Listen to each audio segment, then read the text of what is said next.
Welcome, wanderers, to a realm where the sands themselves whisper tales of forgotten beauty.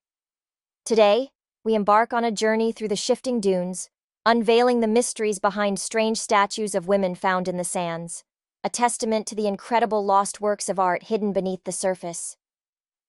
In the heart of the vast deserts, the sands cradle more than just grains. They cradle the timeless beauty of statues that have withstood the test of time. These enigmatic sculptures, emerging like mirages from the dunes, become silent guardians of a cultural legacy that remains concealed from the world. As we traverse the sands, we unravel the stories etched in stone. Each statue of a woman tells of a bygone era where craftsmanship and artistry flourished, leaving behind treasures that now lie beneath the surface, waiting to be discovered. Behold the breathtaking beauty etched into these sandy wonders.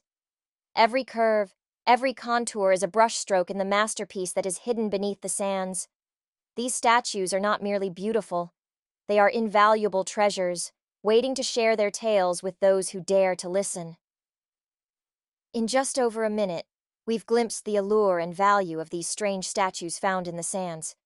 Join the conversation on these incredible works of art that stand as echoes of a forgotten time. Subscribe for more insights into the hidden wonders that make our world extraordinary. As we conclude this journey, let the beauty of these statues inspire a deeper appreciation for the artistry that lies beneath the sands. Until next time, keep exploring and discovering the treasures that make our world extraordinary.